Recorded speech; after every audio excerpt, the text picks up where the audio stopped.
I'm high as I've ever been, higher than heaven sits. Roll up my weed and think about my exes and jealousness, how to stay current and relevant. So you're wondering how to get better at Black Ops 3, eh? Well, today I have for you guys a video that will give you a few tips to help you be better at Call of Duty and Black Ops 3 in general. So you guys are going to watch a 54-0 gameplay in the background with the ICR1. But first, let's get into practice. Practice makes perfect.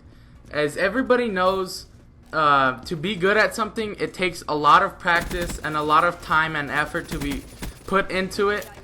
So if you're like a small YouTuber and you want to be better, like all these other YouTubers that get amazing gameplays and stuff, you need to practice a lot. Don't just expect you to be good straight off when you start playing Call of Duty. It takes time. Like for me, I started playing in Ghosts and I really sucked really bad, but then after a while, after practice, I started getting a lot better, and here I am today on Black Ops 3 with a 2.55 KD, which is actually pretty good. Just like Steph Curry or LeBron James, you think they just were good at basketball like straight off the bat? No. It took practice and practice and practice for them to get into the NBA and be one of the best players, both of them, in the NBA history. So I guess that's that. Now the second thing you need to do is gear up, and by what I mean by that is if you're wanting to become a competitive player, you know, the pros use a lot of equipment to help them improve their game, such as like a gaming monitor, control freaks. Of course, they have good internet and a great headset. Now let's start off with the monitors. I have a Asus monitor that I use. It's a 21.5 inch, 1 millisecond response time. And you might think it's probably like $200 or $300, but no, it was actually $140, and you can probably find it cheaper for $120 or something like that at Best Buy. I buy everything at Best Buy, but maybe you can find even good monitors on Craigslist or eBay or anywhere else where they come out on sale. Good monitors help you improve your reaction time, or the time it takes you to react to get into a gunfight. So when you're head on with somebody, it depends who aims first, which sometimes decides whether you kill them or you die, like right there, as you guys just saw.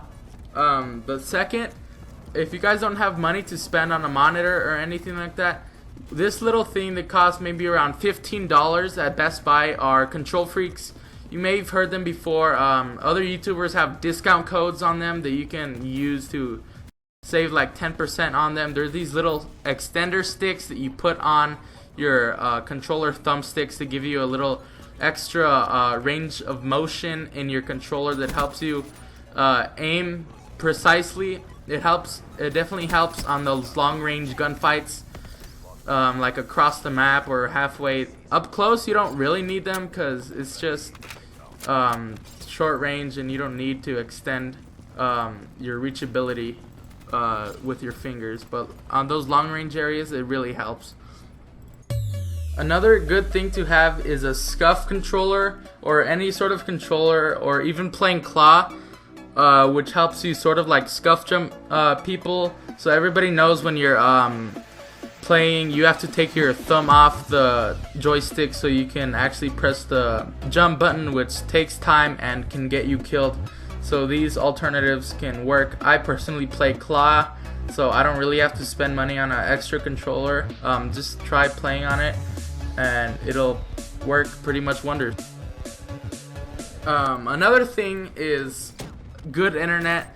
You know, you don't have to have good internet, but it really helps sometimes if you want to do like some GBs, game battles, UMGs and stuff like that. Good internet, especially when you're hosting, is a big difference for you and your team if you want to be in competitive. It helps you get a quicker reaction time, aiming in and everything. You're basically like a host, even though they don't have any hosts anymore on these dedicated servers most of the time. it really helps you be able to aim in. It's basically like having a monitor. Basically, like it helps with your reaction time, but not as much. You know, like good internet is typically like up to maybe 20 milliseconds of your ping. The download and upload really don't matter. You know, most people these days have good internet anyway that they can play on. It's just the ping that really matters, the time it takes for your let's say bullets to travel, how long it takes from the server to get it and for it to respawn back. So that's what ping is. So good internet really helps. Even though I don't have any good internet and I still do pretty good. So you don't have to have good internet. It's a if, you don't really have to. But another thing, a good gaming headset will help. For me personally, I have Astro A40 TRs. They're a $250 headset. You can find them at Best Buy as well.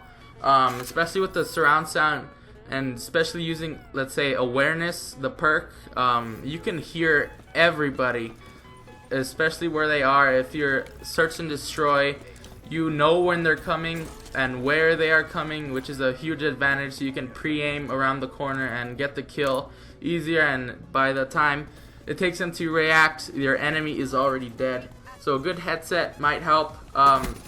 Maybe I started off with a Turtle Beach X12. It was a $60 headset, and that one was still pretty good with awareness. But that was back in Ghosts, and that had Amplify. But even maybe a $60 headset, that will really help. And that's it for the gear.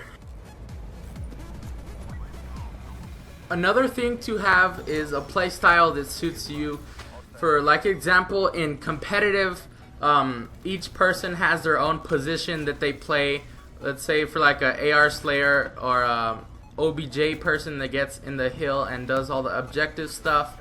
So not everything will be right for you. Like some of the YouTubers, they're basically just slayers. They just like getting a whole bunch of kills, which basically everybody wants to do. But another thing is to like play objective and everything. So either you may feel like a defensive player that likes to sit back and just kill them casually while you're defending something, or an offensive player, which I basically pretty am.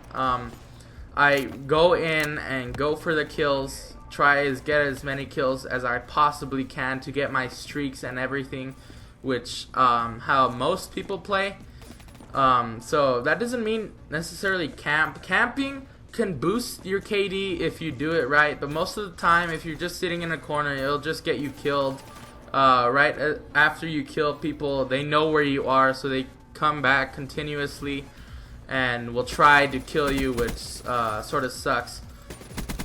So just play the way you want to play. Don't try and copy like other YouTubers that you don't like feel like you can do it. Like for me, when I was bad in Ghost, I watched a lot of LEA, and he was pretty good at that game. Like he was my favorite YouTuber back then, and he got all these chem strikes and stuff, a whole bunch of kills, which I liked, and I kept watching his videos and looked at his playstyle, and I tried it, and it suited me perfectly, rushing in and getting all those kills, which is pretty good how I like to play. That may not help you, but sometimes watching other people might help.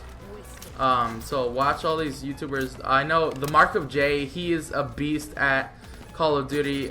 He gets a whole bunch of 100 pluses like every single day, which is absolutely crazy. So if you want a few tips, go watch him and see how he plays and sort of mimic it. But if that doesn't suit you, then you can find other YouTubers that play differently, which also helps. Another tip that really works is using the right gun and attachments. As all of you may know, there are some guns that are better than others. For example, the Razorback, lots of people like to use it because it's a low recoil SMG, but it is actually basically outclassed by the Kuda, which shoots faster and gets 3-shot kills up close, and the Razorback gets 4 to 5-shot or maybe even 6 shots at long range. So using the right guns may really help you. Like the pros usually use the best guns in the game, like the M8 shoots really quick and kills really fast. The RK5 is also pretty good, and the VMP shoots really fast and kills quick too. So that might help. And using the right attachments like quick draw, maybe a sight if you're bad at aiming, and stock really help. Now that doesn't necessarily mean use the most overpowered guns. Just use the guns. Let's say if you're barely starting off, use something like the ICR, the Razorback, something that you can get used to using it and you can rely on the gun all the time. I know some of the guns, maybe like the M8, they're a little harder to use, but once you master them, they work amazing and kill really fast. The Man of War is a pretty good starter weapon too, except it has a little bit of recoil. Some of the SMGs are actually really good. The Weevil, the Kuda, the Razorback, those are pretty good. The Pharaoh, also a little burst weapon. It can get a little bit of adjusting, but once you master them, they get it can be really deadly by killing them, which is actually pretty good. Another great tip is to use the minimap, the one on your top left hand corner. That is actually useful. It is your secret weapon basically. When you're not in action and you know you're safe, look at it to see where your enemies are and sort of predict where they might come from. Also, what I like to do is using the spawns. So basically look at the minimap and see where you are and where your teammates are. And if you're playing a respawn game mode, you can sort of basically predict where the enemies will be spawning based on where your teammates are and you are. It's basically where they are not. So where your teammates are and you're not, that's basically where they're gonna be spawning. So the opposite of where you guys are is basically pretty much how this game, the spawns work. So that's what I always like to do. And I guess that's about it for this video. I hope these tips help you improve your Call of Duty Black Ops 3 experience. Maybe you guys can get better. Just like and subscribe if you haven't already, and for more of these videos. Every year I'm possibly gonna do one of these tips on how to get better. So maybe next year I'll do one on Infinite Warfare and maybe a separate one for COD 4 Remastered. So make sure you subscribe for that. Please comment what you guys want to see next. Maybe some older Call of Duties. I recently moved my Xbox 360 and switched it in place from my Xbox One, so I can play some of the older Call of Duties like Black Ops 2 or Modern Warfare 3. So I can go play some of those. Just comment what you guys want to see. I guess, yeah, that's about it for this video. See you guys later. Peace.